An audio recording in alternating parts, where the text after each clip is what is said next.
since I was introduced by Nathan, I'm gonna go way out there and take you back to last November. Actually, I'm gonna take you back to November a year ago. And what I want to say about Nathan Jones and many other candidates like him, Scott, others, what I want to tell you is this. But for people like Nathan Jones signing up to run for office in what we always refer to as statistically challenged elections, but for people like him doing that and his family and their commitment, President Pro Tem Phil Berger, first Republican Senate President Pro Tem since Reconstruction, would have never been able to go across North Carolina and tell supporters and donors and other people who are interested in conservative causes, he would not have been able to make this statement. We have 50 challengers for 50 seats. No one, no person in charge of the Republican Party has ever been able to say that.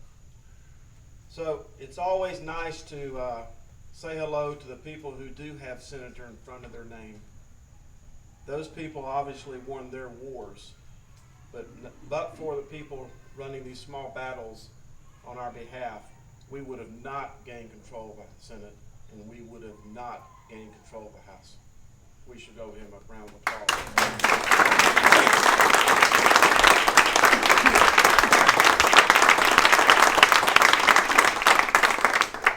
Now I'm going to talk about the freshmen. There's no freshmen here, but many of you have heard me give the speech that wherever I was or am in North Carolina, when I draw a concentric circle of 60 miles, that control of the House of Representatives fell within 60 miles of wherever I stood.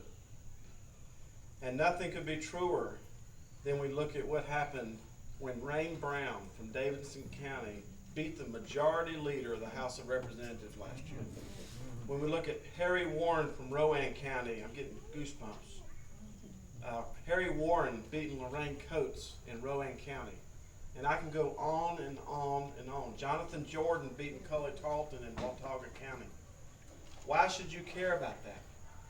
Because the reason you should care about that, if you had not gone out and supported through your money, through your shoe leather, through your prayers, if you had not supported these freshmen, we would not be talking about Tom Tillis being the speaker and Phil Berger being the president pro tem. More importantly, we would not be talking about the bills that this legislature passed this year, some of which have been sitting in committee for 25 years. Yep. Now, we're often reminded not to come to a tea party and talk about social issues. But I just want to remind you, if we can't get the simple things right, like if you murder a pregnant woman because she's pregnant, you're going to be charged with 2 crimes. Right. That's not a social issue. That's a crime issue and how we're going to deal with thugs and murderers across North Carolina. If you had not worked to send those freshmen to the North Carolina House and North Carolina Senate, that bill would still be in committee for its 26th year. There's so many pieces of legislation like that that passed, so let me just kind of break it down for you real simple.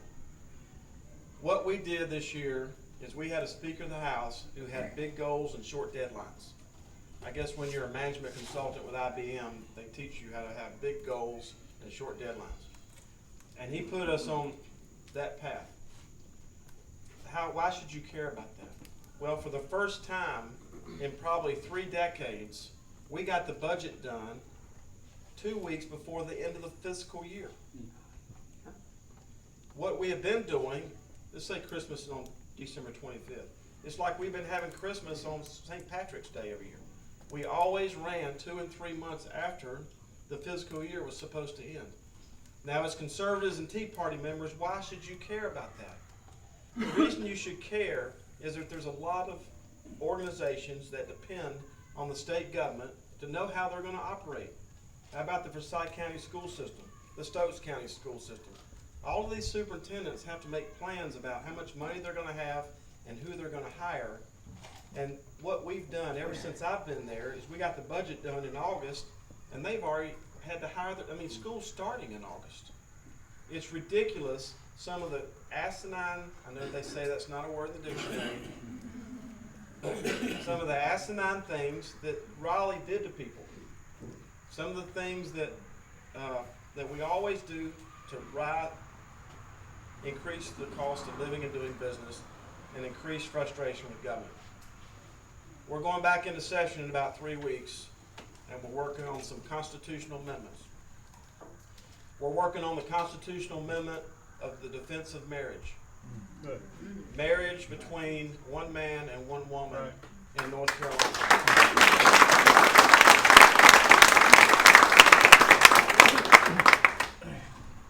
As Tea Partiers, you can think about this with your mind. You can think about it with your heart. You can think about it with your stomach. You can think about it with your Bible. You choose. But what I want you to think about is this. And I said this to the Rowan Salisbury Post on Tuesday. It doesn't matter what the issue is. What matters is that we have people in elected office who file for these positions, fill out their job application about what they're going to do, and then when they get out of sight and out of mind in Raleigh and Washington, D.C., they do something totally different. Right. That is the reason this country's in the shape that it's in. When I was in Salisbury Tuesday night, I went by to visit my uncle. My uncle was in the Battle of the Bulge, and he's in the VA hospital.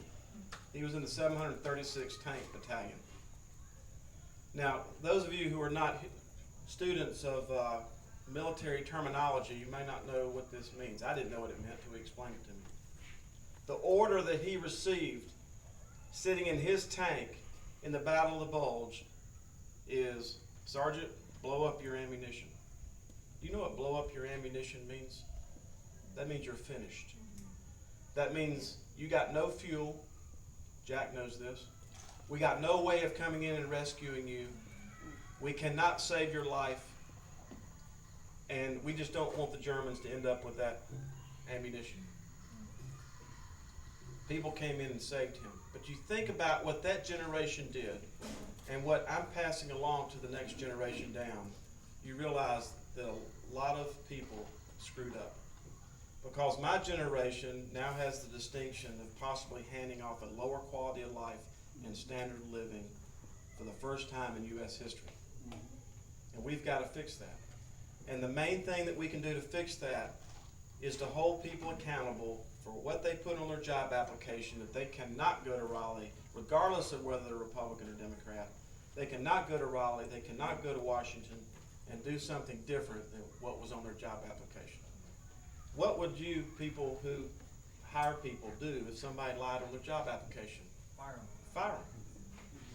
We have to hold people accountable. I'm going to take the next couple of words and talk about minutes and talk about words.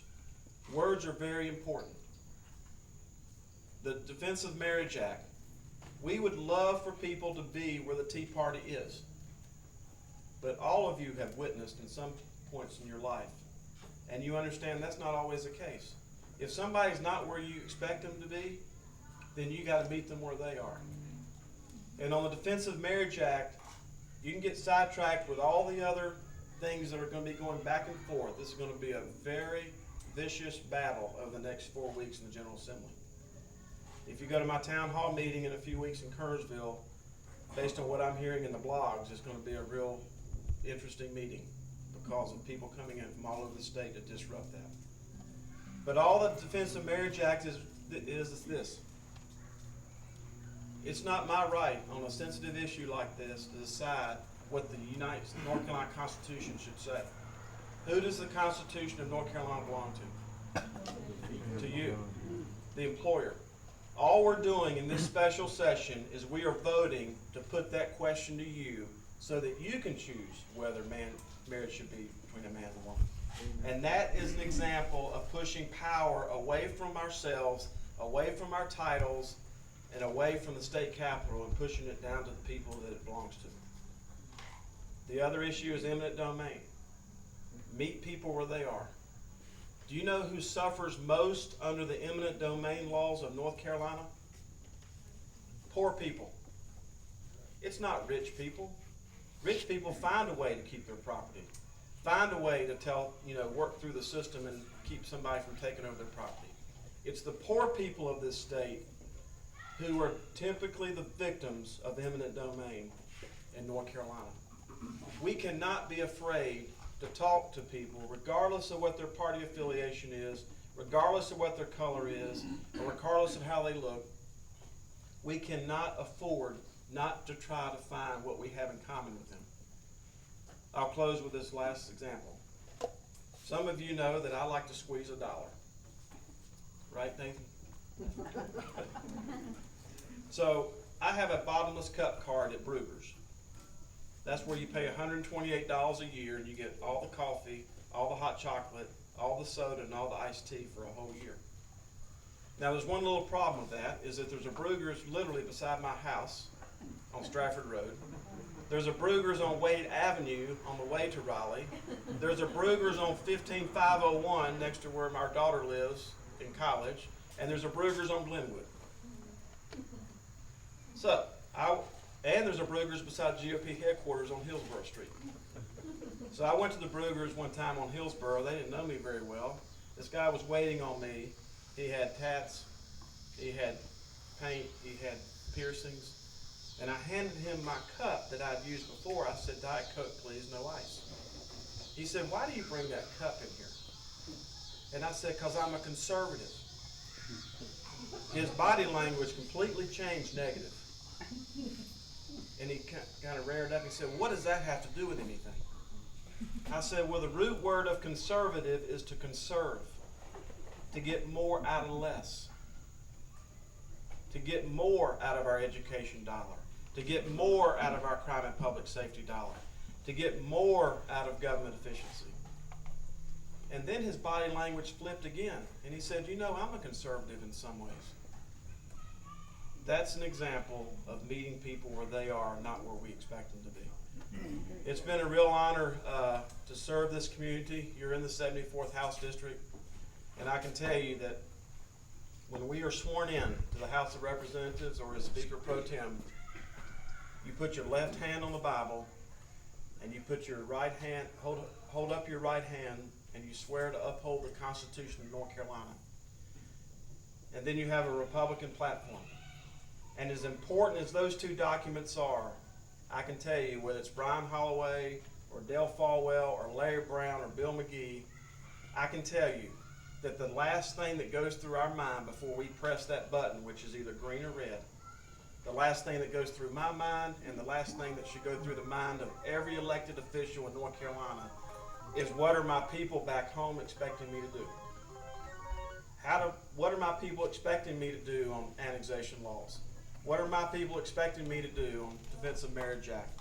What are my people expecting me to do to cut the taxes that we promised to cut? Because I can promise you that if every elected official at any level of government, before they press that button, the last thing to go through their mind is, what are my people, my employers, the citizens, the voters, what are they expecting me to do? We can fix all this. We can be optimistic. But the fact is, we have to get back to the core principles, and we have to hire people who are willing to push the power away from their titles and away from themselves. I really appreciate it, and my wife always fusses at me, but I can tell you, as Howard Coble was told by his mother once upon a time, they were sitting around Sunday afternoon and they were having this dinner, and he was eating up all this food as a teenager as fast as he could, and some of you heard this Howard Coble story. And he just thanked his mom. And his mom looks at him and said, well, Howard, it just didn't jump up on the table by itself.